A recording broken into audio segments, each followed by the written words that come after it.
Hello बच्चों, आज हम लोग फिर से क्लास 9th का लोकतांत्रिक राजनीति भाग 1 पढ़ेंगे, जिसमें चैप्टर 1 है लोकतंत्र का क्रमिक विकास। हमने पिछले वीडियो में यह देखा था कि कैसे चिली और पोलैंड ने लोकतंत्र की स्थापना के लिए संघर्ष किया और उन संघर्षों के फलस्वरूप कई बार लोकतंत्र की स्थापना हुई, है ना। फिर से लोकतंत्र का हत्या भी की गई और लोगों के जन विद्रोह की जो शक्ति थी उसके कारण फिर से पोलैंड और चिली में लोकतंत्र की स्थापना हुई। साथ ही साथ यह देखा था कि उन दोनों देशों में क्या समानताएं थी और क्या असमानताएं थी। आज हम लोग पढ़ेंगे लोकतंत्र के स्थापना एवं विस्तार के विभिन्न चरण, है ना। तो सबसे पहले हम प्राचीन भारत की बात करेंगे और उसके बाद आधुनिक विश्व की बात करेंगे।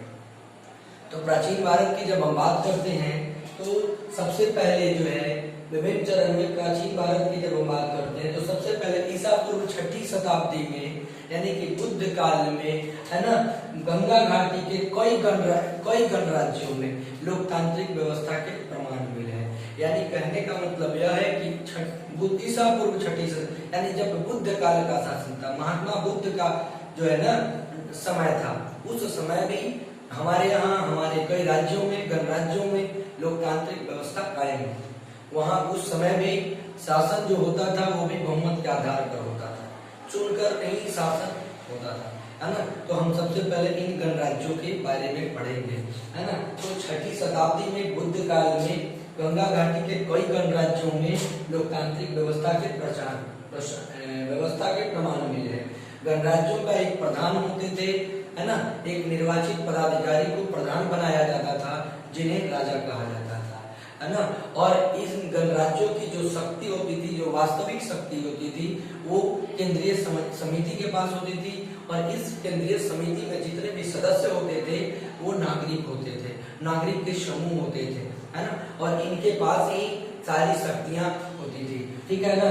हम बात करते हैं उस समय जो सबसे बड़ा गणराज्य था वो था लिच्छवी गणराज्य। लिच्छवी गणराज्य जो है उस समय भारत का सबसे बड़ा जो है गणराज्य था, जिसमें 1707 राजा थे, है ना। और इन राजाओं को क्या क्या मिलती थी सुविधाएं, इनके क्या क्या अधीन थे। तो इन राजाओं के अधीन एक उप राजा होता था, उसके बाद इन राजाओं के अधीन बहुत सारे सेनापति होते थे, भंडारी होते थे और भी बहुत सारे विभिन्न प्रकार के पदाधिकारी होते थे जो इनके सारे कामकाज को देखता था, है ना। और जितने भी निर्णय होते थे उस समय इन गणराज्यों में जो भी निर्णय होते थे वो निर्णय बहुमत के आधार पर होता था। जो केंद्रीय समिति में बहुत सारे लोगों का जो सदस्य, बहुत सारे लोग सदस्य थे, उन सदस्यों के बहुमत के आधार पर ही फैसले लिए जाते थे। तो इस तरह से हम देखते हैं कि प्राचीन भारत में भी लोकतांत्रिक व्यवस्था कायम थी। वहां भी शासन जो होता था बहुमत के आधार पे होता था, है ना। चुनाव वो उस समय भी होती थी। अब हम बात करेंगे लोकतांत्रिक व्यवस्था के विस्तार एवं लोकतंत्र की स्थापना के लिए जो है आधुनिक विश्व की, है ना। प्राचीन भारत में हमने देख लिए, अब आधुनिक विश्व की बात करेंगे। आधुनिक विश्व में हम प्रारंभिक चरण जो है वो 1789 में स्टार्ट हुआ था, फ्रांसीसी क्रांति, है ना।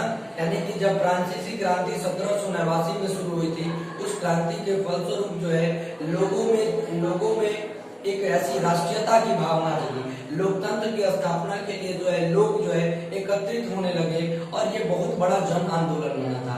इस जन आंदोलन के फलस्वरूप जो है फ्रांस में लोकतंत्र की स्थापना हुई और लोकतंत्र की स्थापना के साथ साथ फ्रांसीसी क्रांति ने विश्व को प्रभावित किया।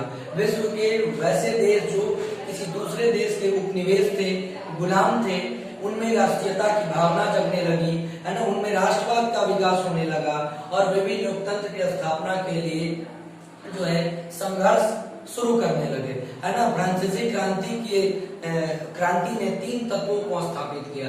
ये 3 तत्व थे: स्वतंत्रता, यानी कि सभी को स्वतंत्रता का अधिकार; दूसरा था समानता, यानी कि जितने भी समाज में नागरिक रह रहे हैं सभी नागरिकों को एक समान का दर्जा दिया जाए, है ना। तीसरा था भ्रातृत्व, यानी भाईचारे का, और इसी को हम एकता कहते हैं, ठीक है ना।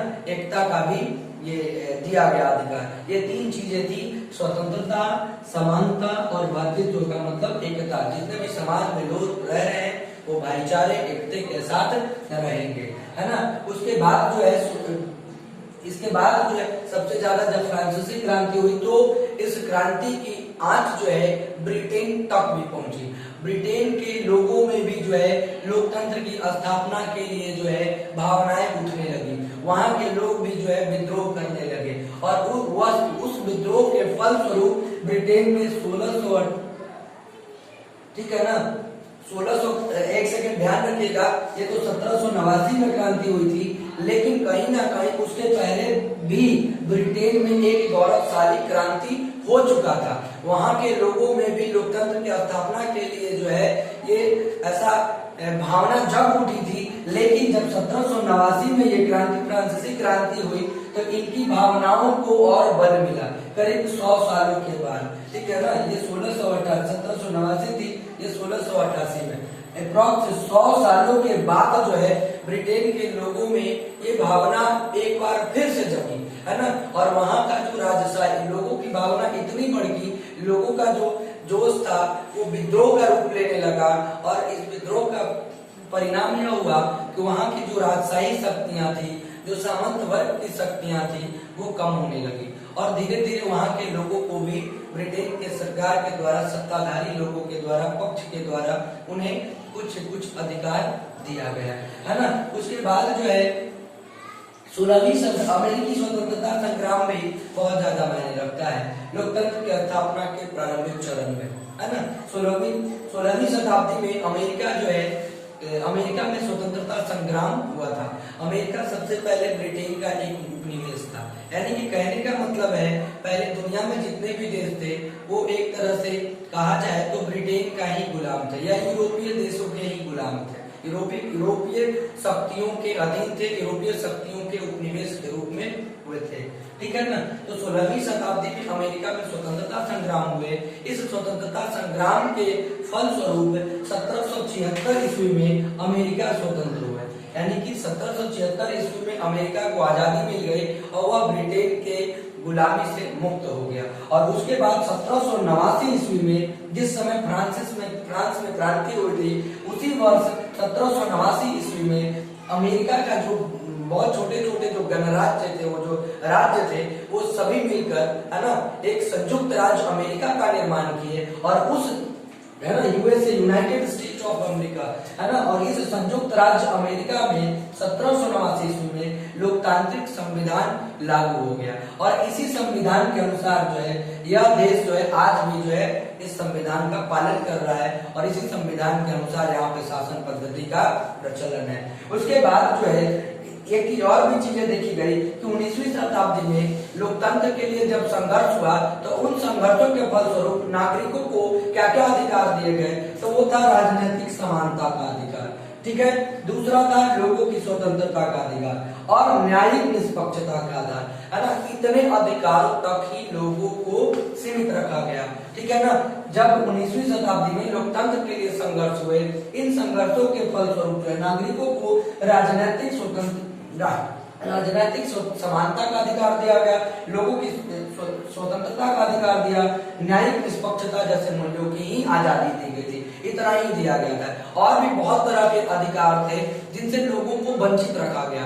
इन सब अधिकारों को प्राप्ति के लिए जो है वहां के लोगों ने फिर से जन आंदोलन शुरू कर दिया और उसके बाद जो है लोग चाहते थे कि उन्हें उन सभी तरह का अधिकार मिले जो वहां के पूंजीपति वर्ग, है ना, अमीर वर्ग के लोगों को या जो सत्ता में, शासन में लोग थे, उन्हें जो अधिकार मिला था, उन सभी अधिकारों की इच्छा प्राप्ति के लिए जो है वहां के नागरिकों ने विद्रोह करना प्रारंभ कर दिया। लोगों को जो है व्यस्क मताधिकार नहीं मिला, है ना, यानी कि वोट देने का अधिकार 19वीं शताब्दी तक करीब करीब लोगों को नहीं मिलता था, लोग वोट नहीं दे सकते थे। तब जाके लोगों के संघर्ष के कारण सबसे पहले 1893 में, है ना, यानी कि सबसे पहले 1893 ईस्वी में न्यूजीलैंड ने सार्वभौम व्यस्क मताधिकार प्रदान किया अपने नागरिकों को, है ना। यानी कि 19वीं शताब्दी तक लोकतंत्र की स्थापना के लिए विभिन्न देशों में संघर्ष हो रहा था और संघर्षों के फलस्वरूप लोगों को राजनीतिक समानता दिया गया, स्वतंत्रता का अधिकार दिया गया और न्यायिक निष्पक्षता का अधिकार तक ही सीमित रखा गया। यानी लोगों को वयस्क मताधिकार नहीं दिया गया था और इसके बाद लोगों में और विद्रोह इसके लिए भी शुरू हो गया और तब जाके सबसे पहले 1893 में न्यूजीलैंड ने सार्वभौम वयस्क मताधिकार को पारित किया, है ना। यानी कि न्यूजीलैंड में सबसे पहले लोगों को वोट देने का अधिकार मिला और वो कब मिला? 1893 में। और उसके बाद धीरे धीरे अमेरिका में भी इसके लिए संघर्ष शुरू हो गए, है ना। तब जाके पुरुषों को, है ना, महिलाओं को वोट देने का अधिकार मिला, लेकिन फिर भी बहुत महिलाएं वोट देने नहीं जाती थी, है ना। पुरुष ही अधिकतर वोट देने जाते थे और सरकार का चयन करते थे। अब हम विभिन्न देशों का कार्यक्रम देखेंगे कि किन देशों में कब जो है सार्वभौम वयस्क मताधिकार मिला। तो न्यूजीलैंड, सबसे पहले न्यूजीलैंड में 1893 में मिला था। उसके बाद रूस में 20वीं शताब्दी में मिली और वो 1917 में मिला। जर्मनी में 1918 में मिला। नीदरलैंड के नागरिकों को 1919 में मिला। ब्रिटेन में 1928 में, श्रीलंका 1931, तुर्की में 1934 में, फ्रांस में 1944, जापान में 1945, भारत, है ना, भारत में 1950 में मिला। 26 जनवरी 1950 को हमारा संविधान लागू हुआ था। उसके बाद जो है 1950 में लोगों को वोट देने का भी अधिकार मिला। उसके बाद अर्जेंटीना के लोगों को 1951 में मिला, यूनान में 1952 में, मलेशिया में 1955, ऑस्ट्रेलिया 1962 में और उसके बाद जो 1766 में अमेरिका आजाद हुआ था उसने 1965 में सार्वभौम वयस्क मताधिकार को दिया और स्पेन में 1978 और दक्षिण अफ्रीका ने 1996 में सार्वभौम वयस्क मताधिकार को दिया। और अभी तक इस तरह से अभी तक इतना तो कंफर्म हो गया था, इतना क्लियर निश्चित हो चुका था, है ना, कि यूरोप में या उत्तरी अमेरिका या दक्षिणी अमेरिका में आधुनिक लोकतंत्र का जो प्रारंभिक चरण है वो पूरा हो गया था, है ना। क्योंकि अमेरिका ऑलरेडी यहाँ से स्वतंत्र हो चुका था, वो ब्रिटेन का उपनिवेश नहीं था और यूरोपीय शक्तियां जो है वो भी स्वतंत्र थी, उनपे भी किसी का अधिकार नहीं था। तो इस तरह से हमने देखा कि कैसे, है ना, लोकतंत्र के विस्तार के विभिन्न चरण, जो प्राचीन भारत के बारे में हमने जाना जो बुद्ध काल से शुरू हुआ था और उसके बाद हमने आधुनिक विश्व में भी पढ़ा प्रारंभिक चरण। तो इस तरह से क्या हुआ कि अमेरिका, यूरोपीय शक्तियों, है ना, यूरोपीय देशों में करीब करीब जो है लगभग लोकतंत्र की स्थापना के प्रारंभिक चरण पूरा हो चुका था। अब हम पढ़ेंगे उपनिवेशवाद। उपनिवेशवाद, ठीक है ना। अब कहता है कि एशिया और अफ्रीका के अधिकांश जो देश थे वो यूरोपीय राष्ट्रों के उपनिवेश थे। यूरोप में जो भी, यूरोप महादेश में जो भी देश थे, विभिन्न देशों के अधीन बहुत सारे देश, है ना। जैसे उपनिवेश का क्या मतलब होता है कि किसी देश का दूसरे देश पर अधिकार करना, है ना। अधिकार करने के बाद वहां की आर्थिक गतिविधियों, सामाजिक गतिविधियों, सांस्कृतिक गतिविधियों, यानी कि विभिन्न प्रकार के, यानी कि सभी गतिविधियों पर है ना, उस देश का अधिकार हो जाएगा, है ना। वो देश जब तक नहीं चाहेगा तब तक उस देश की दूसरे देश की जनता को कोई भी अधिकार नहीं मिलेगा। इसलिए मान, जैसे भारत क्या था, ब्रिटेन का उपनिवेश था, है ना। भारत में ब्रिटेन के द्वारा सभी प्रकार की गतिविधियों का संचालन किया जाता था, है ना। सभी चीजें वही करते थे, उनके अधिकार में हम लोग थे।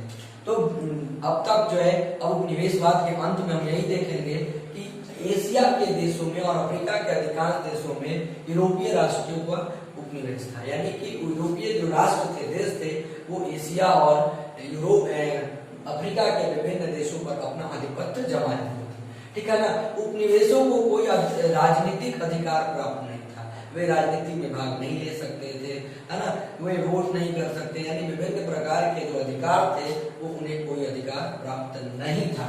तो उपनिवेश के नागरिकों ने, है ना, जब देखा कि यूरोप के कई देशों में या अमेरिका में क्रांति के फलस्वरूप लोकतंत्र की स्थापना हुई, तो इन्होंने भी, उपनिवेश के नागरिकों ने लोकतंत्र की स्थापना के लिए संघर्ष करना शुरू कर दिया। और ये संघर्ष जो है बड़े पैमाने पर था, है ना, ये बड़ा रूप लेता गया। लेकिन औपनिवेशिक शासकों ने इस संघर्ष को दबाने का प्रयास किया, है ना। देखिए, कहता है कि लोकतंत्र के लिए संघर्ष करना शुरू किया, जिसके फलस्वरूप औपनिवेशिक शासकों ने इस संघर्ष को दबाने का प्रयास किया, लेकिन जनता के संघर्ष के आगे सरकार को झुकना पड़ा, है ना। जनता का संघर्ष इतना चरम पर था कि सरकार को झुकना पड़ा, उनकी बातों को मानने के लिए बाध्य होना पड़ा। और इस तरह से एशिया और अफ्रीका के कई देशों में लोकतंत्र की स्थापना हुई। इस लोकतंत्र की स्थापना का आधार था नागरिकों का संघर्ष, है ना। नागरिकों ने एकजुट होकर संघर्ष किया, तभी अफ्रीका और एशिया के कई देशों में लोकतंत्र की स्थापना हुई, है। इसी तरह हमारा देश भारत 15 अगस्त 1947 को उपनिवेश से, जो उपनिवेश बनकर ब्रिटेन का था, बना हुआ था, उससे आजाद हो गया और हमारे देश में 26 जनवरी 1950 को संविधान में लागू हो गया। और तब जो है भारत में लोकतंत्र की स्थापना हुई और तब से हम उसी लोकतंत्र में जी रहे हैं और आगे बढ़ रहे हैं और अपनी सभी प्रकार की गतिविधियों को अंजाम दे रहे हैं। चलिए अब हम बात करेंगे लोकतंत्र की स्थापना के लिए संघर्ष। लोकतंत्र की स्थापना के लिए बहुत सारे देशों ने जो संघर्ष किया था, उन संघर्षों में कुछ देशों की कहानियों के बारे में जानेंगे।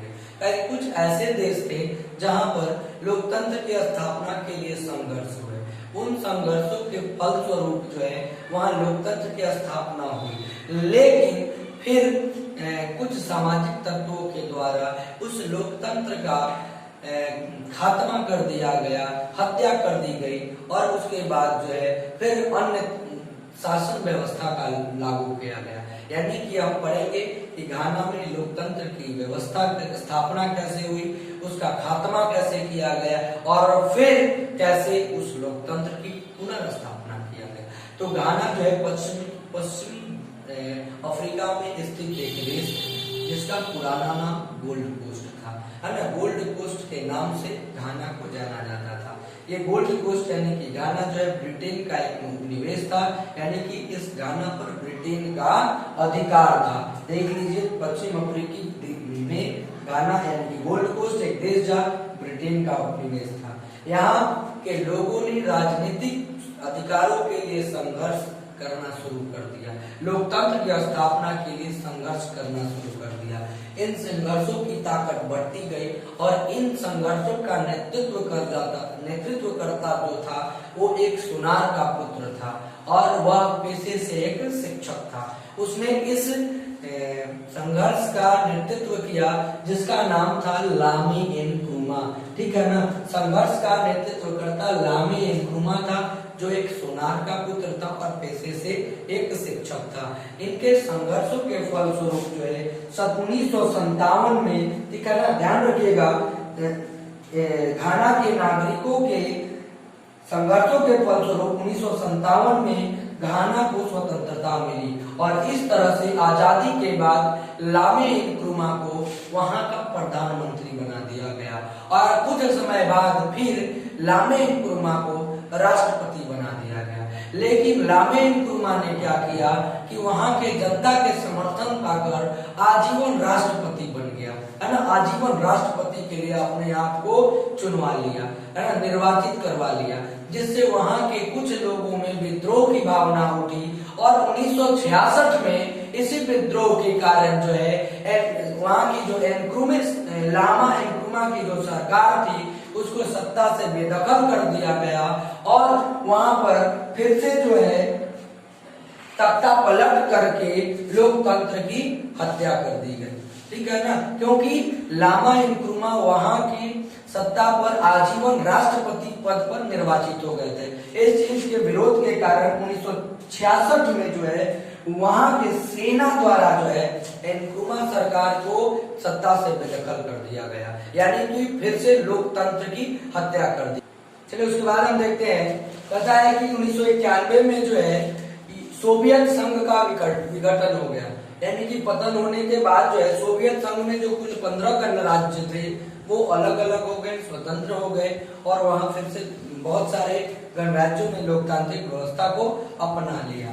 अब हम बात करेंगे भारत के पड़ोसी देश नेपाल की।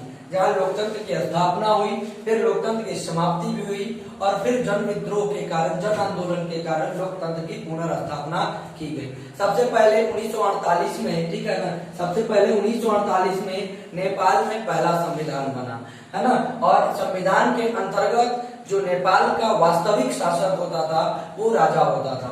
राजा के हाथों में पूरे देश की सत्ता का जो अधिकार होता था वो राजा के हाथों में ही होती थी। उसके बाद 1959 में 1959 में राजा महेंद्र द्वारा नेपाल में नया संविधान लागू किया गया और नए संविधान के अनुसार पहली बार नेपाल में चुनाव हुए। और लेकिन यह 1962 में एक ऐसी घटना घटी कि जो 1959 में राजा महेंद्र ने नया संविधान बनाकर पहली बार चुनाव किए थे, उन्होंने ही खुद 1962 में लोकतंत्र को समाप्त कर दिया। यानी कि इस तरह से जो नेपाल में लोकतंत्र का स्थापना हुआ था वो पुनः एक बार 1962 में लोकतंत्र को की समाप्ति हो गई, लोकतंत्र का खात्मा हो गया। और उसके बाद 1990 में, यानी कि 28 वर्षों के बाद वहां के लोग जो है निरंतर संघर्ष कर रहे थे 1962 से ही, लेकिन 28 वर्षों के बाद जो 1990 में जन आंदोलन के कारण, नेपाल के लोगों के आंदोलन संघर्ष के कारण पुनः लोकतंत्र की स्थापना हुई, है ना। 1990 में जन आंदोलन के कारण लोकतंत्र की पुनः स्थापना हुई और 1991 में नेपाल में चुनाव हुए और उस चुनाव के फलस्वरूप नेपाली कांग्रेस को बहुमत प्राप्त हुआ और जेपी कोइराला को देश का प्रधानमंत्री बनाया गया। यानी कि 1991 में जब चुनाव हुए तो उस चुनाव के फलस्वरूप जो है नेपाली कांग्रेस के जेपी कोइराला को देश का प्रधानमंत्री नियुक्त किया गया, है ना। अब 2001 में एक ऐसी घटना घटी, राजा वीरेंद्र तथा उनके भाई राजा वीरेंद्र और उनके परिवारों को राजमहल में हत्या कर दी गई। हत्या करने के बाद उनके भाई राजा ज्ञानेंद्र, ठीक है ना, उनके भाई राजा ज्ञानेंद्र जो है राजपद पर नियुक्त हुए। यानी कि वहां का नया राजा जो है, राजा वीरेंद्र के मरने के बाद नेपाल के राजा के रूप में राजा ज्ञानेंद्र जो है गद्दी पर बैठे और 2005 में उन्होंने क्या किया कि वहां के संसद को भंग कर दिया और भंग करके सरकार को बर्खास्त कर दिया। यानी कि पुनः जो 1990 में जन आंदोलन के कारण लोकतंत्र की पुनर्स्थापना हुई थी, वो एक बार फिर 15 वर्षों बाद यानी कि 2005 में राजा ज्ञानेंद्र ने संसद भंग करके सरकार को बर्खास्त कर दिया गया और इस तरह से पुनः एक बार फिर 2005 में लोकतंत्र की समाप्ति हो गई, लोकतंत्र की हत्या कर दी गई। लेकिन वहां के लोग जो है अपने अधिकारों के लिए निरंतर संघर्ष कर रहे थे और उसके 3 वर्षों बाद यानी कि 2005 में लोकतंत्र को बर्खास्त हटाया गया था, समाप्त किया गया था और उसके 3 वर्ष बाद यानी कि 2008 में पुनः लोकतंत्र की स्थापना हुई। यानी कि इस तरह से हमने देखा कि नेपाल के में